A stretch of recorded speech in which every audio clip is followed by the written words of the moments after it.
जय हिंद। नमस्कार दोस्तों, मैं धर्मेंद्र गोस्वामी स्वागत करता हूं आपके अपने YouTube चैनल सिद्धेश्वर क्लासेज पर। तो बच्चों, आज क्लास शुरू करने से पहले कुछ लाइनें थी जो मुझे अच्छी लगी, मैं आपको सुनाना चाहूंगा। अगर ये अच्छी लगे तो कमेंट करके जरूर बताएं, ठीक है ना। मतलब कि ये लाइनें उसके ऊपर है कि बार बार हम कोई चीज पर मेहनत करते रहते हैं और मेहनत का फल अगर मान लो हमें तुरंत नहीं मिलता तो हम डिमोटिवेट हो जाते हैं। तो उस पर ये लाइन है, जैसे सपोज दैट मैं भी मेहनत कर रहा हूँ, ठीक है। अगर मान लो मैं भी डिमोटिवेट हो जाऊं कि यार पूरे रात क्लास शूट करते हैं फिर भी रिजल्ट के तौर पर अभी कुछ नहीं मिल रहा है, तो ये गलत है, ठीक है ना एक दिन मुझे उम्मीद है कि जरूर मिलेगा। तो उसी पर कुछ लाइनें सुनना, ठीक है। कि मेहनत का फल समस्याओं का हल, कि मेहनत का फल और समस्याओं का हल और आने वाला कल, ठीक है। मेहनत का फल, समस्याओं का हल और आने वाला कल, ये सब किसके हाथ में? ईश्वर के हाथ में। तो हम क्यों सोचे इस बारे में कि मतलब कल क्या होगा। तो इसी लाइनों से मैं अपनी आज की क्लास को शुरुआत करता हूं। पुनः दोहरा देता हूं, मेहनत का फल, समस्याओं का हल और आने वाला कल सब ईश्वर के हाथ में। तो हम क्यों कहें कि कल क्या होगा, ठीक है। उसके ऊपर कुछ लाइनें थी, जो भी जिस भगवान को मानता आप उससे रिलेट कर सकते हो। तो इसी के साथ मतलब मैं अपनी क्लास पर आता हूँ। जो हमारी जो क्लास चल रही है दोस्तों, वो है हमारा रासायनिक अभिक्रिया एवं समीकरण, जो कि 10th क्लास का पहला चैप्टर है, ठीक है। जो हम एनसीईआरटी आरबीएसई बैच पर ले रहे हैं, ठीक है। उसमें हम जो 2 क्लासें आ चुकी हैं अभी, उसमें हम रासायनिक समीकरण, रासायनिक अभिक्रिया को समझ चुके थे और इसके बाद रासायनिक अभिक्रिया के नियम को समझ चुके थे। उसके बाद हम रासायनिक जो अभिक्रिया वो समीकरण होती है उसको संतुलित करने के नियम भी कर चुके थे। तो कुछ मैंने आपको मतलब कल एक छोड़ के गया था, ये वाली अभिक्रिया, ठीक है। इसको संतुलित करके बताना था, शायद आपने किसी ने की होगी, नहीं की होगी तो मैं आज 3-4 और बता देता हूँ कि रासायनिक समीकरण को संतुलित कैसे करते हैं। इसके बाद जो है आज जो लेने वाले हम रासायनिक अभिक्रिया का प्रैक्टिकली प्रयोग देखने वाले हैं, तो वो आ जाएगा।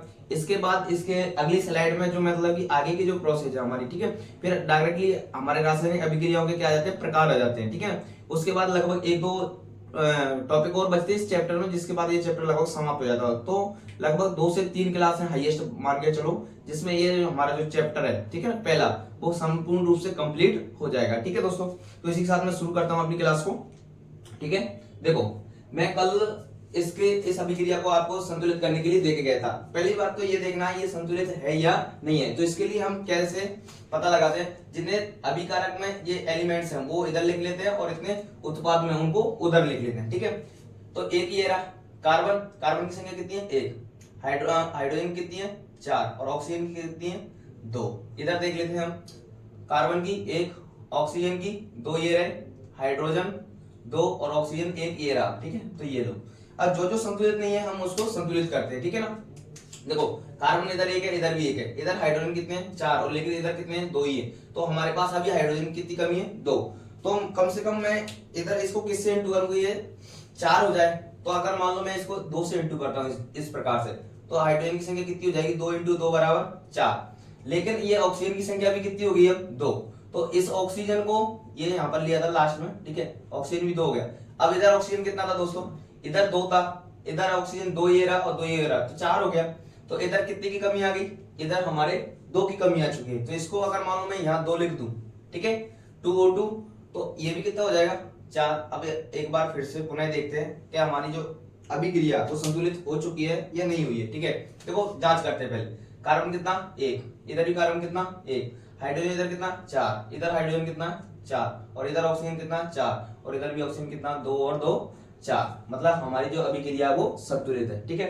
मैं आपको मतलब मजाक के तौर पर बताते देता हूँ बच्चों कि जितने इधर हैं उतने ही उधर होने चाहिए। कहने का मतलब अगर मान लो एक बुआ जी को 2 साड़ियां दी तो दूसरी वाले को भी 2 देनी है, नहीं तो वो सामने वाली रूस जाएगी, ठीक है। तो यही हमने यहाँ सीखा। देखो, जैसे ऑक्सीजन के पास पहले 2 ही था लेकिन इधर 4 हो गया था, इस कारण मतलब इसको भी 2 देना पड़ा, ठीक है। इस प्रकार से एक बार सत्यता की जांच के लिए इसको टोटल देख लेते हैं हम, ठीक है। 1 और 4 5 और 4 9, टोटल कितने आए इधर? 9। इधर देखता हूं मैं, 1 और 3, 1 और 2 3, 3 और 4 7 और 2 9, इधर भी 9 आ।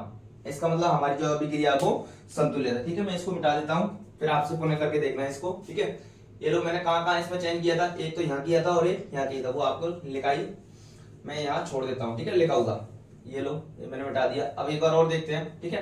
देखो बार बार प्रैक्टिस से ही इसको सीखने में आएगा, ठीक है। तो आप बार बार प्रैक्टिस खुद को भी करके देखें। इसको और बता देता हूं मैं आपको, इसको होमवर्क के तौर पे आपको मैं दूंगा, ठीक है। देखो बेरिलियम का कितना है 1, क्लोरीन कितना है 2, सोडियम कितना है, सोडियम 2, सल्फर कितना है 1 और ऑक्सीजन कितना है 4। इस प्रकार इधर वाले को भी हम लिख लेते हैं, बेरिलियम सॉरी हाँ 1 सल्फर 1 ऑक्सीजन 4 सोडियम 1 क्लोरीन 1, ठीक है। तो अब देखो कौन कौन सा इसमें संतुलित नहीं है उसको देखते हैं। देखो ये वाला संतुलित है, क्लोरीन इधर कितना 2, लेकिन इधर कितना 1 तो ये नहीं है। इधर सोडियम कितना 2 और इधर कितना 1 तो ये भी नहीं है, ठीक है। तो इसको कम से कम मैं 2 से इंटू करूं, यहां मैं अगर 2 लगा देता हूं, 2 लगाते ही सोडियम कितना हो गया 1 इंटू 2 बराबर 2 और क्लोरीन भी कितना हो गया 2, ठीक है। ये लो 2 क्योंकि ये इसके ऊपर भी है इसके ऊपर। अब एक बार फिर से पुनः इसको चेक करते हैं संतुलित हो गया क्या। देखो 1 संतुलित है, क्लोरीन 2 और इधर क्लोरीन ये रहा 2, ठीक है। सोडियम 2 इधर भी सोडियम 2, ठीक है। सल्फर 1 सल्फर 1 ऑक्सीजन 4 मतलब कि हमारी जो समीकरण है वो संतुलित। एक बार सत्यता की जांच के लिए क्या कर लो, टोटल को जोड़ लो, ठीक है। 1 और 2 3 3 2 5 और 1 6 6 और 4 10। इधर देखो 1 और 1 2 2 और 4 6 6 और 2 8 8 2 10 मतलब कि संतुलित है, ठीक है। क्लियर है। एक बार पुनः अगर मान लो ये इसको आप करके देखना, ठीक है। इसको मैं होमवर्क के तौर पे आज को आपको दे देता हूं, ठीक है। अगर नहीं आए तो कमेंट करके पूछ लेना या फिर ऑफलाइन पूछ सकते हैं जो मेरे स्टूडेंट है, ठीक है। और जो स्टूडेंट नहीं है वो भी पूछ सकते हैं, ठीक है। मैं अगली क्लास में कल वाली में इसको बता दूंगा, ठीक है। ये आज के लिए होमवर्क रहेगा लेकिन, ठीक है। अब इसके बाद जो हमारा टॉपिक आता है बच्चों वो कौन सा आता है, रासायनिक अभिक्रिया को हम प्रयोग के तौर पर प्रैक्टिकली समझते हैं कि रासायनिक अभिक्रिया होती क्या है, वो कैसे है, ठीक है। तो एक जो प्रयोग दिया गया है हमारी जो बुक है उसमें, ठीक है, उसमें मतलब कि क्या, एक पात्र लेते हैं, उस पात्र में क्या लेते हैं हम, जिंक के दाने के रूप में जिंक के टुकड़ों को लेते हैं और उसमें एक अम्ल भर देते हैं जिसका नाम है सल्फ्यूरिक अम्ल, ठीक है। अब इन जिंक के टुकड़ों को इस नली से हम डालते हैं, ठीक है। इस नली से डालने पर मतलब कौन सी अभिक्रिया होती है। देखो हमने रासायनिक अभिक्रिया के जो पहचान के चीजें थी वो हमने पढ़ी थी, जैसे अवस्था में परिवर्तन, रंग में, तापमान में, ETC हमने पढ़ा था, ठीक है। तो अगर मान लो ये होगा तो हम प्रैक्टिकली प्रूव कर देंगे कि रासायनिक अभिक्रिया हो रही है। जैसा कि हम देखो इस में देखते हैं, ठीक है। सबसे पहले मैं डायग्राम को समझा देता हूं, ठीक है। डायग्राम में हमने क्या क्या लिया, एक संगवाकार फ्लास्क लिया, फ्लास्क मतलब कि एक पात्र होता है कांच का, ठीक है, वो लिया और इसको हमने कॉर्क भाग से मतलब कि इसके जो कॉर्क भाग से इसको ढक दिया। कॉर्क मतलब एक तरीके से रुई मान सकते हो आप, ठीक है। और इसमें से एक किसको, कांच की नली को प्रवेश करा दिया और इस कांच की नली से हम जिंक के जो टुकड़े हैं वो 1 बाय 1 इसमें डालते जाते हैं और इसमें क्या भरा हुआ, तनु सल्फ्यूरिक अम्ल भरा हुआ है, ठीक है। अब देखते हैं होता क्या, ठीक है। ये आपको क्लियर हो गया हो, ये संगवाकार फ्लास्क है, ठीक है। इसमें ये जो नीले नीले पेन से मैंने दर्शाया है, ये क्या, तनु सल्फ्यूरिक अम्ल, सूत्र क्या होता है उसका H2SO4, ठीक है। ये कांच की नली है और इसमें ये दानेदार जस्ता या जिंक के टुकड़े हमने ऊपर से डाले हैं। अब इनकी रिएक्शन के बाद होता क्या है वो मैं आपको आगे बताता हूँ, ठीक है। देखो ये तो चित्र का नाम है, ठीक है। देखो चित्र अनुसार एक संगवाकार क्या लिया हमने, फ्लास्क लिया, ये देखो लाइन यहाँ चली गई बच्चों, फ्लास्क लिया, मैं दो बार लिख देता हूँ कोई दिक्कत नहीं है ना। फ्लास्क क्या लिया हमने, एक फ्लास्क लिया, संगवाकार लेते हैं तथा उसमें दानेदार जिंक के क्या डालते हैं, टुकड़े भर लेते हैं, ठीक है ना। मतलब 1 बाय 1 यहाँ से भरते जाएंगे। अब उसमें एकाएक इस कांच की नली से निकालकर मतलब यहाँ से हम डालते जा रहे हैं, ठीक है ना। और इसमें देखो कॉर्क भाग ये लगा हुआ है, ठीक है। जैसा कि आपको डिक टू डिक ख्याल लिख रहा हो, मैं आपको डायरेक्ट समझाता चल रहा हूँ, ठीक है। एक कांच की नली को निकालकर मतलब इसमें से और क्या लगा देते हैं, कॉर्क लगा देते हैं। कॉर्क मतलब एक रुईनुमा भाग, ठीक है, रुईनुमा संरचना मान सकते हो, रुईनुमा कोई भी वस्तु मान सकते हो, ठीक है। देखो कॉर्क लगा देते हैं। इसके बाद देखो क्या होता है, मैंने समझा दिया आपको, सिर्फ देखते चलना। अब सावधानी पूर्वक कांच की नली में से हम क्या है H2SO4 डाला जाता है। कुछ समय में फ्लास्क में विलयन के तापमान में परिवर्तन होता है। देखो ये पहली चीज हमें क्या मिली कि जब हमने इनको डाला तो मतलब क्या हुआ, विलयन के तापमान में हमें परिवर्तन देखने को मिला। और तापमान में परिवर्तन देखने को मिल रहा कहने का मतलब क्या है कि उस जो ये पूरा संपूर्ण पात्र है इसमें रासायनिक अभिक्रिया हो रही है, जैसा कि हमने पहले रासायनिक अभिक्रिया की पहचान के चरण लिखे थे उसके अनुसार, ठीक है। तो विलयन के तापमान में परिवर्तन हो जाता है तथा फ्लास्क में से हाइड्रोजन गैस का निष्कासन होने लगता है। देखो गैस निकल रही है मतलब कि अभिक्रिया हो रही है, हमने ऐसे सारे लिखा था। इससे यह स्पष्ट होता है कि फ्लास्क के विलयन में रासायनिक अभिक्रिया हो रही है। क्लियर है। देखो फिर से दोहरा देता हूं, हमने क्या क्या लिया है इसमें, देखो तनु सल्फ्यूरिक अम्ल लिया, दानेदार जिंक जस्ता लिया, ठीक है। यहाँ से मतलब इसको डाला था, ये कांच की नली थी। जब इसको मतलब कि हम डाल देते हैं, ठीक है, इस तनु सल्फ्यूरिक अम्ल को विलयन में डालते हैं, इस जंग को, तो ये दोनों अभिक्रिया करके क्या कर लेते हैं, ठीक है, ये दोनों अभिक्रिया करेंगे, इस फ्लास्क का तापमान बदलेगा, जैसा कि ये लेकर विलयन का तापमान बदलता है, ठीक है, हाइड्रोजन गैस का निष्कासन होने लगता है, यहाँ से हाइड्रोजन गैस निकलने लगती है। ये सारे किस चीज को दर्शा रहा है, ये दर्शा रहा है कि यहाँ रासायनिक अभिक्रिया हो रही है। जैसा कि हमने जब मैंने पढ़ाया था आपको अगली वाली क्लास में कि रासायनिक अभिक्रिया के पहचानने के क्या वो पॉइंट है, जिसमें मैंने 4 पॉइंट बताए थे, उनमें से देखो हमें 2 से 3 पॉइंट देखने को मिल रहे हैं, ठीक है। यहाँ जो केमिकल रिएक्शन कौन सी हुई है, ठीक है, वो मैं आपको यहाँ लिख रहा हूँ। देखो हमने जिंक लिया था, ठीक है, और क्या लिया था, सल्फ्यूरिक अम्ल ये लिया था, ठीक है, और फाइनली उत्पाद के रूप में क्या बना, जिंक सल्फेट और हाइड्रोजन गैस का निष्कासन हुआ। ये हमने इस समीकरण का मतलब ये पूरी अभिक्रिया का समीकरण ये रहा, ठीक है ना, पूरे प्रयोग का, ठीक है। इसके बाद क्या आता है, देखो इसके बाद जो हमारा टॉपिक आता है वो आता है रासायनिक अभिक्रियाओं के प्रकार, ठीक है। तो रासायनिक अभिक्रियाएं कितने प्रकार की होती है, ठीक है ना, 8 से 10 हमारे इस चैप्टर में क्या है, रासायनिक अभिक्रिया दी हुई है और उनको हमें पढ़ना है, ठीक है। पहले ये संयोजन, फिर वियोजन, विस्थापन, द्विविस्थापन, ठीक है ना, अलग अलग है, ठीक है। अपचयन है, उपचयन है, इन दोनों को मिलाकर के हम क्या कहते हैं, रेडॉक्स। तो रेडॉक्स अभिक्रिया अलग से है, फिर ऊष्माक्षेपी है, फिर ऊष्माशोषी। इस प्रकार से इन सारी अभिक्रियाओं को हम 1 बाय 1 देखने वाले अगली स्लाइड में, ठीक है। तो शायद उम्मीद करता हूं आपको ये चीज समझ में आ गई होगी। अगली वाली स्लाइड में इसको मैं कंटिन्यू करने वाला हूं, ठीक है दोस्तों।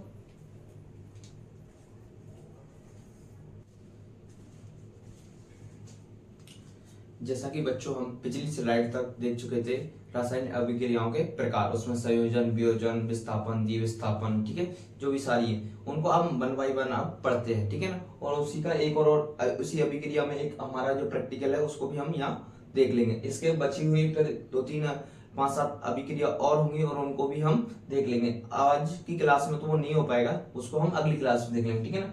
तो हम अगली स्लाइड में देखो शुरू करते हैं रासायनिक अभिक्रियाओं के प्रकार, जिसमें पहला है हमारा संयोजन अभिक्रिया। तो वहां डायरेक्टली क्वेश्चन आता है संयोजन अभिक्रिया किसे कहते हैं और उसका एक एग्जाम्पल। तो हमें उसकी परिभाषा को याद रखना है और उसका कम से कम एक उदाहरण तो हमें याद होना ही चाहिए, ठीक है ना। तो देखो मैं शुरू करता हूँ।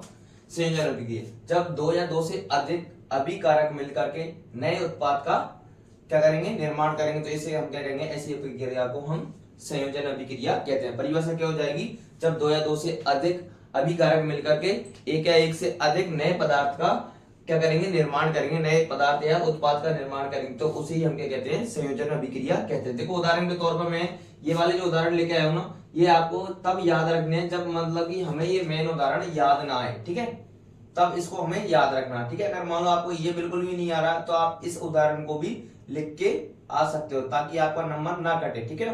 देखो हमने क्या कहा, जब 2 या 2 से अधिक अभिकारक, ठीक है, देखो हमने 2 अभिकारक ले लिए और इन्होंने मिलकर कोई एक उत्पाद का निर्माण किया यहाँ पर, ठीक है। अब हम उदाहरण से समझते हैं, ठीक है। देखो हमने लिया हाइड्रोजन और ऑक्सीजन, ये दोनों अभिकारक हैं और इन्होंने मिलकर किसका निर्माण किया, एक उत्पाद का निर्माण किया जो क्या है, जल बना है, ठीक है। और अगला देखते हैं C+O2 बराबर, इन्होंने क्या किया, CO2 मतलब कार्बन डाइऑक्साइड का निर्माण किया, कार्बन में और ऑक्सीजन, ठीक है ना। और अगला लेते हैं देखो CaO मतलब कैल्शियम ऑक्साइड, जिसको हम हमारी प्रचलित भाषा में इसको बोला जाता है बेटा बिना बुझा हुआ चूना, CaO कैल्शियम ऑक्साइड, ठीक है ना। इसकी अभिक्रिया जब हम जल से कराते हैं, ठीक है ना, जब देखो अभी दीपावली आने वाली है, जब आप इसको देखोगे, ठीक है ना, हम कौन सा चूना लाते हैं, बिना बुझा हुआ चूना लाते हैं, मतलब इसको लाते हैं और हम उसमें जैसे ही पानी डाल देना तो वो खोलता भभकता है, ठीक है ना, आपने देखा होगा, ठीक है। फिर उसके बाद वो मतलब ठंडा हो जाता है तो उसको हम क्या कहेंगे, बुझा हुआ चूना, ठीक है। तो उसका सूत्र तो ये होता है CaO, ठीक है ना, ठीक है। ये इसका क्या होता है, मतलब प्रचलित नाम है, ठीक है। ये भी इसका प्रचलित नाम है जो हमने इधर लिया, ठीक है। देखो ये इसने मतलब अभिक्रिया करी किससे, जल से, और क्या बना है, CaOH का हॉल्टाइड, ठीक है। और इसको हम क्या कहते हैं, बुझा हुआ चूना, ठीक है। कैल्शियम हाइड्रोक्साइड इसको इसका केमिकल नाम होगा और ये कौन सा होगा, प्रचलित नाम, ठीक है। और साथ में क्या निकलेगी, ऊष्मा। ये सारे उदाहरण मैंने किसके दिए बच्चों, संयोजन अभिक्रिया के उदाहरण दिए हैं, ठीक है। देखो इसके बाद आता है वियोजन। संयोजन का जस्ट अपोजिट कौन हो जाएगा, वियोजन। संयोजन का मतलब सीधा सीधा होता है, मैं बता दूं आपको, जुड़ना, और वियोजन का मतलब सीधा सीधा क्या होता है बच्चों, टूटना। तो इसमें तो देखो जुड़ा है, ठीक है, 2 अभिकारक मिलकर के एक उत्पाद का निर्माण कर रहे हैं, देखो ये दोनों मिलकर के एक बन रहे हैं तो मतलब जुड़ रहे हैं। इसमें जस्ट अपोजिट हो जाएगा, देखो ये दोनों जो एक थे क्या हो जाएंगे, अलग अलग, ठीक है। तो इसकी परिभाषा क्या हो जाएगी, देखो आप हम देखते हैं, जब एक अभिकारक टूटकर 2 या अधिक उत्पाद बनाता, 2 या 2 से अधिक उत्पाद बनाता, तो ऐसी अभिक्रिया को क्या कहेंगे हम, वियोजन अभिक्रिया कहते हैं। ठीक है ना, देखो मैंने उदाहरण यहाँ पर दिया है ये वाला। ठीक है, आपको अगर ये उदाहरण याद नहीं रहते ना तब इसको तो लिख के हमें एग्जाम में आना ही है। ठीक है, देखो मैंने उदाहरण दिया कैल्शियम कार्बोनेट का। ठीक है, अब ये जो टूट करके देखो दो या दो से अधिक किस में बन रहा है, देखो पदार्थों में बदल रहा है। ठीक है, देखो कैल्शियम कार्बोनेट किस में बदल है, कैल्शियम ऑक्साइड में बदलेगा और CO2 गैस में बदलेगा। ठीक है, इधर देखो मैंने ले लिया AgCl। अब AgCl किसके में बदल रहा है, Ag में और Cl2 में। देखो ये अभिक्रिया क्या संतुलित है क्या, आप अगर मान लो कोई अभिक्रिया संतुलित ना हो तो उसको संतुलित करके देख लिया करो। ठीक है, देखो AgCl इधर कितना, Ag 1 है, इधर भी 1 है, लेकिन Cl2 इधर कितना 2 है, तो मैं क्या यहाँ 2 लगा दूं, 2 लगाते यहाँ भी 2 लगाना पड़ेगा और इस प्रकार ये अभिक्रिया हमारी संतुलित हो जाएगी। ठीक है ना, समीकरण देखो आप जितना प्रैक्टिस करोगे जहां भी आपको कोई भी समीकरण लिख के मिल जाए ना उसको आप संतुलित करके जरूर देंगे। ठीक है, अब अगला हमारा टॉपिक क्या आता है, जल, मैंने क्वेश्चन रूप में लिया है। ठीक है, जल के वैद्युत अपघटन को सचित्र समझाइए। ठीक है ना, मतलब ये किसका, इसी अभिक्रियाओं का एक मतलब कि प्रैक्टिकली प्रयोग है, जैसा कि हमने पहली वाली स्लाइड में भी देखा। ठीक है, क्वेश्चन आएगा, मतलब क्वेश्चन मैंने आपको लिख के लाया हूं ताकि आपको पता रहे कि एग्जाम में क्वेश्चन आता कैसे। ठीक है, जल के वैद्युत अपघटन को सचित्र समझाइए, ये हमारा क्वेश्चन है। ठीक है, अब टॉपिक रूप में इसको मैं आपको लिख के लाया। ठीक है, जल का वैद्युत अपघटन, जैसा कि ये आपको डायग्राम दिख रहा होगा, डायग्राम अच्छी तरीके से आपको याद रखना डायग्राम कैसे बनाया, और अगर आपको डायग्राम आता है और इसको आपने सही तरीके से सीखा बार बार बनाना तो आपको ये थ्योरी बहुत इजी लगेगी। ठीक है ना, हमें इसी चीज का, इसी पूरी डायग्राम की थ्योरी को इधर लिखना होता है। ठीक है, मैं आपको बता दूं, देखो इस डायग्राम में हमने क्या क्या लिया, एक प्लास्टिक का मग लिया है। ठीक है, इस मग को हमने 2 इलेक्ट्रोडों में जोड़ा है, इसमें 2 छेद कर रखे हैं। देखो मैं सारा बताऊंगा आपको। ठीक है, 1 बाय 1। ठीक है, देखो मैं परिभाषा इसको पैराग्राफ तो पढ़ता चलता हूँ और इसमें बताता चलता हूँ। ठीक है ना, आप देखते चलना। आप एक प्लास्टिक का मग या जग लेते हैं, क्या लिया हमने, एक प्लास्टिक का मग या जग लेते हैं। ठीक है, इसके तले तले मतलब कि ये पहले वाले भाग में, नीचे वाले भाग में 2 छिद्र कर देते हैं। ये वाले, ये हमने क्या किए, ये 2 छिद्र करे और रबड़ के डॉट लगा देते हैं, मतलब इनको छिद्रों को बंद कर देते हैं और डॉट लगा देते हैं। ठीक है, इन छिद्रों पर कार्बन के इलेक्ट्रोड लगे होते हैं, जैसा कि ये देख रहा है, ये जो है मैंने क्या बनाया, इलेक्ट्रोड। ठीक है, इलेक्ट्रोड क्या होते हैं मैं बाद में बताऊंगा। ठीक है, कार्बन के इलेक्ट्रोड लगा देते हैं चित्रानुसार। इन इलेक्ट्रोड पर 6 वोल्ट की बैटरी लगाते हैं। कितने वोल्ट की, ये लग रही। ठीक है, ये 6 वोल्ट की क्या है, बैटरी। ठीक है, चलेंगे मतलब कहां पर क्या है। ठीक है, देखो मैं आपको पढ़ता चल रहा हूँ। ठीक है, और इसमें बताता चलूंगा। ठीक है, एक प्लास्टिक का क्या लिया हमने, मग लिया है। ठीक है, इसके तले में हम क्या करते हैं, 2 छिद्र कर लेते हैं। ठीक है, और रबड़ के डॉट लगा देते हैं, ये वाले। ठीक है ना, ये हमने रबड़ के डॉट लगा देते हैं। ठीक है,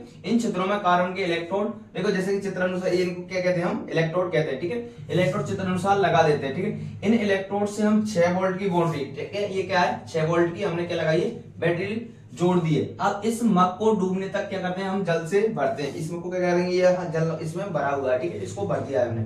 ठीक है, इस जल में तनु सल्फ्यूरिक अम्ल क्या मिलाते हैं, तनु सल्फ्यूरिक अम्ल। ठीक है ना, H2SO4, ये सल्फ्यूरिक अम्ल का सूत्र है। ठीक है, ये कुछ बूंदे डालते हैं, मतलब इस जल में हमने क्या डाला, ये वाला, ये जो मतलब इसमें कुछ बूंदे हमने किसकी डाली, ये मैंने लाल लाल पेन से शो कर दिया। ठीक है, ये किसकी है, तनु सल्फ्यूरिक अम्ल की कुछ बूंदे डालते हैं। अब जल से भरे 2 आंशिक परख नलियां, ये क्या है, ये क्या है, इसमें हमने परख नलियां ली हुई है। ठीक है, ये वाली। ठीक है, आंशिक परख नलियां को दोनों कार्बन इलेक्ट्रॉनों के ऊपर उल्टा रख देते हैं, इस जगह पर। ये क्या रखी है हमने, इस प्रकार से। ठीक है, ये ठीक है, उल्टा रख देते हैं। अब विद्युत धारा प्रवाहित करते हैं। ठीक है, हमने जो बैटरी लगाई, बैटरी को ये स्विच से हमने क्या किया, स्विच ऑन कर दिया और विद्युत धारा क्या होगी, इसमें प्रवाहित होने लग जाएगी। ठीक है, विद्युत धारा प्रवाहित करते हैं। इस उपकरण को थोड़ी देर हम छोड़ देते हैं, मतलब जैसे ही हमने क्या किया, विद्युत धारा को प्रवाहित कर दिया, इसके बाद हम इस उपकरण को थोड़ी देर के लिए छोड़ देंगे। ठीक है ना, फिर बाद में इसका क्या करेंगे, हम अवलोकन करेंगे। ठीक है, छोड़ देते हैं। अब इनके दोनों इलेक्ट्रॉनों पर बुलबुले बनने लगते हैं। इन दोनों इलेक्ट्रॉनों पर क्या बनने लगेंगे, बुलबुले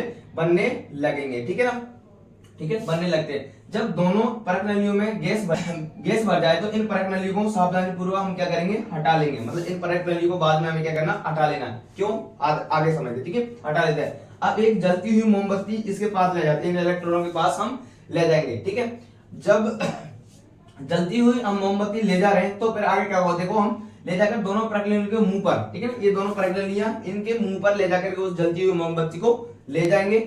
फिर क्या करेंगे, देखो मुंह पर लगाकर गैसों की जांच की जाती है। ठीक है, क्यों कर रहे हैं, ताकि हमें पता लग सके कौन से इलेक्ट्रोड पर तो हाइड्रोजन गैस है और कौन से इलेक्ट्रोड पर ऑक्सीजन गैस है। ठीक है, इसलिए तो जिस परख नली पर मोमबत्ती फटफट की आवाज से जलेगी, ठीक है, जिस किसी इन दोनों इलेक्ट्रोडों में से जिस किसी भी इलेक्ट्रोड पर जो मोमबत्ती हमारी फटफट की आवाज से जलेगी, ठीक है, साथ जलती है, उस पर हाइड्रोजन गैस की क्या होती है, उस उपस्थिति को हम मान सकते हैं, या वहां से हाइड्रोजन गैस का निष्कासन होता है। इससे क्या सिद्ध होता है, हमारे जल का वैद्युत अपवर्तक अभिक्रिया, मतलब कि ये प्रयोग हमारा प्रैक्टिकली प्रूफ होता है किससे। देखो मैं आपको शॉर्ट एंड स्वीट समझा देता हूँ, ठीक है। ये तो हमारा पूरा पैराग्राफ था, आपको इसको याद रखना, ठीक है। मैं बता देता हूँ, ठीक है। देखो एनोड किसे कहते हैं और कैथोड किसे कहते हैं, ये इलेक्ट्रोड के बने होते हैं, ठीक है। पहली बात तो एनोड सीधी सीधी बात है, देखो मैंने प्लस और माइनस सबने बताया हो, कैथोड को प्लस या फिर माइनस, कैथोड क्या कहेंगे हम माइनस, एनोड को क्या कहेंगे प्लस, ठीक है। पॉजिटिव चार्ज होता है। लेकिन इसके लिए जो सटीक आंसर होगा वो क्या होगा, मतलब एनोड उसको कहेंगे जिसमें क्या होगा, ऑक्सीडेशन होगा, ठीक है। किसको कहेंगे, जिसमें ऑक्सीडेशन हो रहा है उसको तो हम एनोड कहेंगे। अब प्लस और माइनस चार्ज से आपको मतलब कि ज्यादा मतलब नहीं रखना, मतलब आपको अभिक्रिया में देख लेना मतलब हो क्या रहा। जहां पर अगर मान लो क्या हो रहा, ऑक्सीडेशन जहां होगा वो तो क्या कहेगा एनोड, और जिस पर कैथोड जो होगा, कैथोड हमेशा उसमें क्या होगा, रिडक्शन होगा, ठीक है ना। तो आपको ये पक्का ध्यान रखना, मतलब कि रिडक्शन कहां हो रहा है। देखो रिडक्शन क्या होता है, ऑक्सीडेशन क्या होता है, हम आगे की स्लाइड में मैं आपको बताऊंगा, ठीक है। इन दोनों अभिक्रियाओं को हम पढ़ने वाले हैं, ऑक्सीडेशन अभिक्रिया को, रेडॉक्स अभिक्रिया को, जैसा कि संयोजन वियोजन हम अभी तक 2 पढ़ी है, इनको भी हम पढ़ेंगे, ठीक है, आगे वाले स्लाइड। तो शायद उम्मीद करता हूँ ये क्लियर हो गएगा पूरा। क्या लेना है, इस डायग्राम को आपको याद है ना आपको, तो ऑटोमेटिक सारी चीजें क्लियर हो जाती है। कैसे होती है, देखो मैं आपको एक बार और फास्टली इसको रिवाइज कर रहा हूँ। हमने क्या लिया, एक प्लास्टिक का मग लिया, ठीक है। इसमें मतलब कि सल्फ्यूरिक अम्ल जल में डाला, ठीक है। 2 क्या लिए, इलेक्ट्रोड लिए, इस पर ये, ठीक है। इस पर देखो एक रॉड लगाई हमें, ग्रेफाइट की रॉड, ये वाली, ठीक है। ग्रेफाइट की हमने रॉड लगा रखी है, ठीक है। इसको 6 वोल्ट की बैटरी से जोड़ रखा, इसमें एक स्विच है, स्विच क्या काम के लिए, तब हम विद्युत धारा प्रवाहित करेंगे उसके लिए, ठीक है। तो मतलब कि इसको ऑन कर देंगे, ठीक है। अब इससे क्या होता है, देखो मतलब यहाँ देखो डूबने तक जल से भरते हैं और तनु सल्फ्यूरिक अम्ल की कुछ बूंदे इसमें डालते हैं, ठीक है। फिर आंशिक परिघनली को दोनों कार्बन इलेक्ट्रॉन को उल्टा रख देते हैं, क्यों रखते हैं, ताकि फिर हम उठाएंगे तब उसका ऑक्सीजन क्या होगा, उसमें से निष्कासन होगा, कौन का, गैसों का, ठीक है। ऑक्सीजन का होगा या हाइड्रोजन का होगा, वो हम इन दोनों का मोमबत्ती, जली हुई मोमबत्ती ले जाकर के पता लगा लेंगे, ठीक है। रिपीट कर रहा हूं मैं फास्टली। अब विद्युत धारा प्रवाहित करके इस उपकरण को थोड़ी देर के लिए हम छोड़ देते हैं। अब इनके दोनों इलेक्ट्रॉन बुलबुले बनते रहते हैं, ठीक है ना। हमने छोड़ दिया, बुलबुले बन रहे हैं, ठीक है। अब परंगली से भरे इनको मतलब हम इन परंगली को हम क्या करेंगे, सावधानी पूर्वक हटा लेंगे। फिर क्या करेंगे, मोमबत्ती ले जाएंगे और मोमबत्ती इन दोनों इलेक्ट्रोडों पर ले जाई जाती है, ठीक है। अब जिस किसी भी इलेक्ट्रोड पर जो मोमबत्ती हम जली हुई ले जा रहे हैं, जिस किसी पर भी अगर मान लो वो जली हुई मोमबत्ती फटफट की आवाज से जलने लगती है, तो हम समझ जाएंगे वो इलेक्ट्रोड पर कौन सी गैस का निष्कासन हो रहा है, उस गैस पर हमेशा हाइड्रोजन गैस का निष्कासन होता है। जैसा कि बच्चों मैंने आज की इस लगभग हमारी क्लास में, अब जो हमारा जो पहला चैप्टर है, लगभग मैं आपको बता दूं 50% से ऊपर हमारा सिलेबस मतलब इस चैप्टर का हो चुका है, ठीक है। लगभग 2 क्लासें और आएंगी, 2 से 3 हाईएस्ट बता देता हूं मैं आपको, जिसमें हमारा जो पहला चैप्टर है, ठीक है ना, वो संपूर्ण रूप से कंप्लीट हो जाएगा। तो मैं आपको वो अगली जो भी क्लास आएगी ना, जब भी आएगी मैं आपको बता दूंगा, ठीक है। फिर से निवेदन करना चाहूंगा, अगर मान लो हमारी मेहनत आपको पसंद आ रही है, देखो अभी भी मतलब कि पंखा बंद करके मैं ये बताना इसलिए पड़ता है ताकि मतलब आपको लगे कि हाँ बाकी मेहनत की जा रही है। लगभग अभी भी मैं आपको बता दूं 1:45 से कम का समय नहीं हो रहा है, ठीक है। और मैं अकेला इस क्लास को शूट कर रहा हूँ, ठीक है दोस्तों, कोई बात नहीं, जो भी है। इसी के साथ मैं अपनी क्लास को समाप्त करता हूँ। जय हिंद, जय भारत।